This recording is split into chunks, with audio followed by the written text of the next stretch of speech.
مہوا کر دیجیے گا، شہزادے نے فیصلہ کن لہجے میں کہا اور تھوڑی دیر بعد سو گیا۔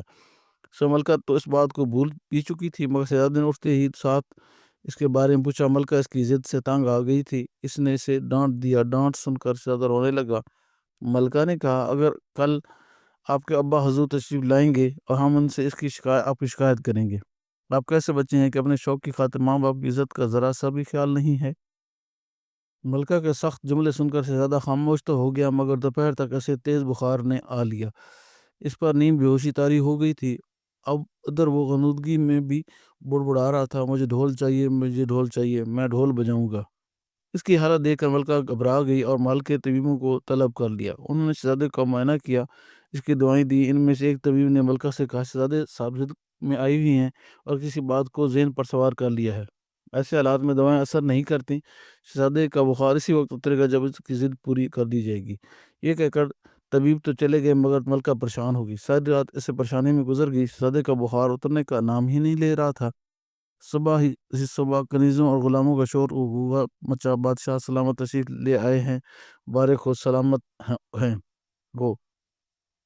ملکہ دوڑ کر کھڑکی کے نزدیک گئی۔ بادشاہ محل کے صدر دروازے سے اندر داخل ہو رہا تھا، وہ سیدھا ملکہ کے پاس آیا۔ اس نے ملکہ کا پریشان چہرہ دیکھا تو خود بھی پریشان ہو گیا۔ ملکہ عالیہ، کیا بات ہے؟ آپ کچھ پریشان سی نظر آتی ہیں۔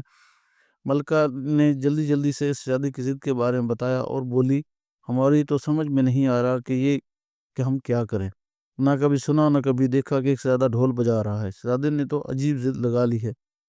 بادشاہ اس بات سن کر مسکرایا، شہزادے کے پاس بیٹھتے ہوئے بولا، اب ہم آ گئے ہیں، سب ٹھیک ہو جائے گا۔ تعجب ہے ملکہ، آپ اتنی سی بات پریشان ہو گئے؟ شہزادہ بچہ ہے، بچے تو ضد کرتے ہی ہیں، آپ نے کبھی ہمیں ضد کرتے ہوئے دیکھا ہے؟ ہم بھی بچپن میں بہت ضدی تھے، مگر بڑے ہو کر ٹھیک ہو گئے ہیں، بڑے ہو کر سب ٹھیک ہو جاتے ہیں۔ شہزادے کو تیز بخار تھا اور وہ نیم بے ہوش تھا۔ بادشاہ نے اسے گود میں اٹھایا اور آواز دی۔ بادشاہ کی آواز سن کر شہزادے نے آنکھ کھول دی۔ باپ کو دیکھ کر اس کے چہرے پر مسکراہٹ دوڑ گئی۔ اس نے بادشاہ گلے میں باہیں ڈال کر بادشاہ نے اسے بستر پر بٹھایا اور پھر تالی بجائی۔ کمرے کے بج پر موجود دربان اندر آیا۔ ہمارے سامان میں ایک خوبصورت چمڑے کا صندوق ہے، اسے پیش کیا جائے۔ بادشاہ نے دربان سے کہا۔ دربان نے جھک کر کہا، ابھی حاضر کیا جاتا ہے حضور۔ بادشاہ سلامت، یہ کہہ کر وہ چلا گیا۔ تھوڑی دیر میں غلام وہی صندوق لے کر آیا، حاضر ہو گیا اور دیوار کے ساتھ رکھی لکڑی کے میز پر رکھ دی کر رخصت ہو گیا۔ شہزادے، ہمیں افسوس ہے کہ آپ بیمار ہو گئے ہیں، مگر ہم آپ کے لیے جو چیز لے کر آئے ہیں انہیں دیکھ کر آپ بالکل ٹھیک ہو جائیں گے۔ بادشاہ کی بات سن کر شہزادہ جھٹ سے اٹھ کر بیٹھ گیا، اس کی آنکھیں خوشی سے چمکنے لگی تھیں۔ ملکہ اس خوشی دیکھ کر خود بھی بہت خوش ہوئیں اور کہنے لگیں، دیکھیے شہزادے، آپ کے ابا حضور آپ کے لیے اچھی چیزیں لائے ہیں، چلیے اب ہم آپ سے وعدہ کرتے ہیں کہ اس کے بعد ڈھول کی ضد نہیں کریں گے۔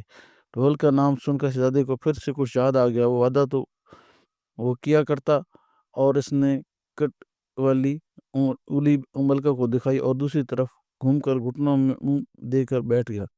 اس کی حرکت پر ملکہ چڑھ گئی، چل کر بولی، ٹھیک ہے، آپ کے ابا حضور تشریف لے آئے ہیں، خود ہی نمٹ لیں گے۔ بادشاہ مسکراتے ہوئے یہ اٹھا۔ شہزادے کو احساس ہو گیا کہ بادشاہ بستر سے اٹھ گیا ہے۔ اس نے گھٹنوں میں سے سر دبے دیے ایک بازو تھوڑا سا اٹھا کر اسے دیکھنے کی کوشش کی۔ بادشاہ میز پر رکھے صندوق کی جانب جا رہا تھا۔ شہزادہ دل میں سوچنے لگا، جانے ابا حضور میرے لیے کیا لے کر آئے ہیں۔ جناب تھوڑی دیر بعد اس کے کانوں میں آواز گونجی، ڈھم ڈھما ڈھم ڈھم۔ اس نے چونک کر پیچھے گھوم کر دیکھا تو کیا دیکھتا ہے، بادشاہ کے ہاتھوں میں ایک بڑا سا ڈھول ہے، اس میں ایک پٹی بھی موجود ہے تاکہ اسے گلے میں لٹکایا لیا جائے۔ شہزادہ جلدی سے بستر سے چھلانگ مار کر نیچے اترا اور بادشاہ کے پاس پہنچ گیا۔ ہمارے خوشی کی اس کا برا حال تھا۔ ملکہ حیرت کے مارے میں گونگ کر رہ گئی تھی۔ بادشاہ کی حیرانی سے لطف اندوز ہو رہا تھا۔ پیاری ملکہ، ابھی تو آپ مزید حیران ہوگی، اس صندوق میں ایسی چیزیں موجود ہیں۔ شہزادے نے خوشی سے تالیاں بجاتے ہوئے یہ کہا، حضور آپ کتنے اچھے ہیں۔ شہزادے کو جتنی جلدی بخار چڑھا تھا، ڈھول کو دیکھ کر اتنی ہی جلدی اتر بھی گیا تھا۔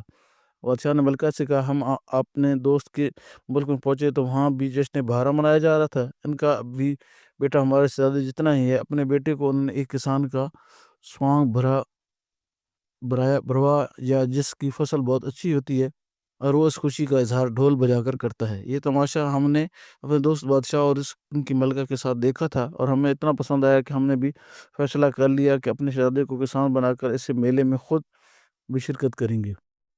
ہمارے اس فیصلے سے ہمارے دوست بادشاہ بھی بہت خوش تھے۔ انہوں نے یہ ڈھول اور شہزادے کے رنگ برنگے کپڑے ہمیں تحفے میں دیے ہیں۔ انہوں نے ہمیں ایک بڑے کام کی بات بتائی۔ انہوں نے کہا کہ ہم ہر سال اس نوارہ کے موقع پر اپنی رعایا میں اور ان ہی کی طرح کا کوئی بیش بدل کر ان کی خوشی میں شرکت کرتے ہیں، کبھی مزدور بن کر، کبھی تاجر، کبھی پھل بیچنے والا، کبھی دھوبی، کبھی حجام اور کبھی گلی محلوں میں جھاڑو لگانے والا خاکروب۔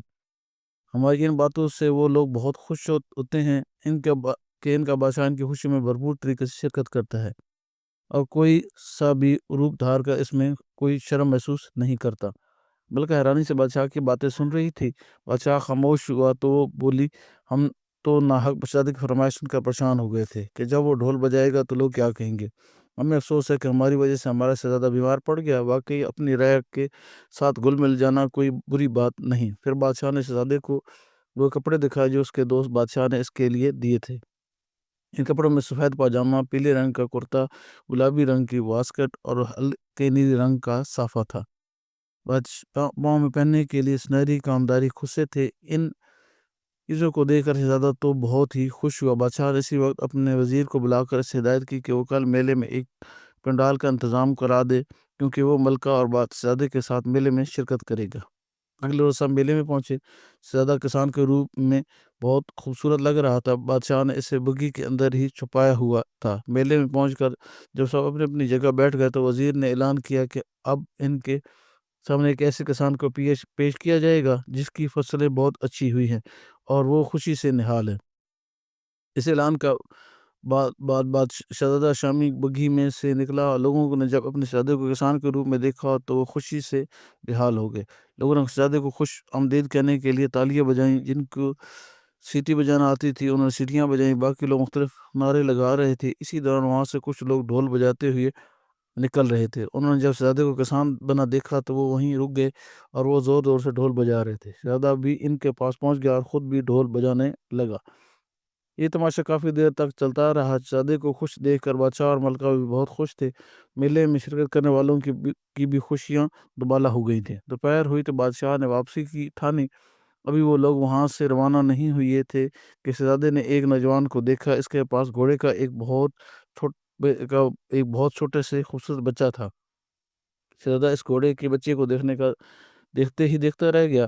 وہ تھا بھی اتنا خوبصورت۔ وہ نوجوان شہزادے کے پاس آیا اور بولا، شہزادے صاحب، میرے پاس کتنا خوبصورت گھوڑے کا بچہ ہے۔ اگر آپ اپنا ڈھول مجھے دے دیں تو میں اس کے بدلے یہ گھوڑے کا بچہ آپ کو دے دوں گا۔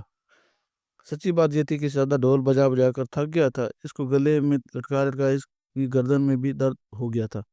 اس کی آواز اتنی تیز تھی کہ اسے کانوں میں ابھی تک سائیں سائیں کر رہے تھے۔